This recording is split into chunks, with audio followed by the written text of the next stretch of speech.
WeDoBiz continue à parler innovation au salon Viva Technologies, cette première édition. Avec nous, Alexandre Krasover. Vous êtes fondateur de Data Awards. Data Awards, qu'est-ce que c'est? Mais en 3 hashtags.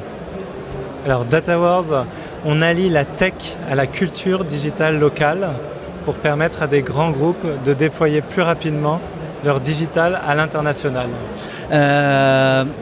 Concrètement, comment est-ce qu'on peut venir à vous, Data Awards? Si on prend l'exemple de L'Oréal, qui est un de nos plus gros clients, ils vont passer par nous pour déployer leur digital ou leur stratégie sur les réseaux sociaux, leur site e-commerce dans 50 pays. Et ils utilisent nos capacités technologiques et nos capacités culturelles au niveau digital pour aller en Chine, en Indonésie, en Turquie et dans 50 autres pays. À Viva Technologies, le but, c'est vraiment de rapprocher les grands groupes et les startups, leur permettre de travailler ensemble, ce qui n'est jamais facile, les attentes ne sont pas les mêmes. Comment est-ce que vous avez fait pour justement vous faire détecter par une grande entreprise comme L'Oréal? Alors, on a créé le groupe en 2000, oui, en Europe et en Asie. Les 2 premières années, c'était effectivement pas évident d'approcher un grand groupe. On a eu la chance qu'une marque qui s'appelle Boucheron nous confie le déploiement de sa stratégie digitale en Chine. Et c'est vrai que cette première expérience avec une marque connue a permis à d'autres groupes d'entendre parler de nous. Et depuis, on travaille avec plus de 100 groupes à l'international qui sont des marques présentes dans plus de 50 pays.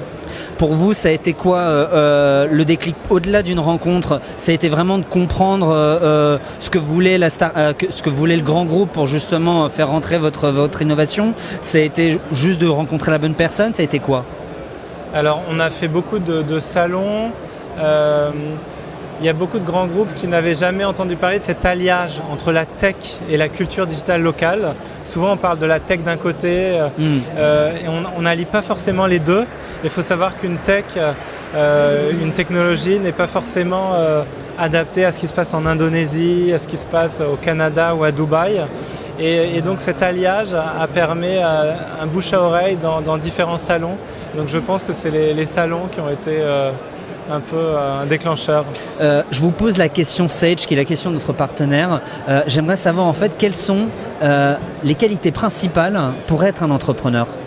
Alors pour être un entrepreneur, je pense qu'il faut aimer les embûches, il faut aimer les contourner. Le challenge. Il faut aimer les challenges. Nous, on a à la fois des bureaux à Tokyo, en Corée, à Séoul, en Europe et aux États-Unis. Et à chaque fois, ça a été notre capacité à s'adapter à des environnements très différents. Et donc, aimer la difficulté est pour moi la principale qualité d'un entrepreneur. Ça doit être pour lui à chaque fois pas une contrainte, mais toujours un challenge. Comme ils disent aux États-Unis, depuis que je m'ai installé là-bas, je ne peux plus utiliser le mot difficulté, mais le mot challenge, qui correspond tout à fait. Aimer la difficulté, aimer le challenge, voilà, pour aller toujours plus loin. Voilà. Merci à vous, Alexandre Krasover. Vous êtes fondateur de Data Awards et nous sommes toujours à Paris pour cette première édition de Viva Technologies. Merci à vous d'être passé par notre plateau. Merci beaucoup. Merci.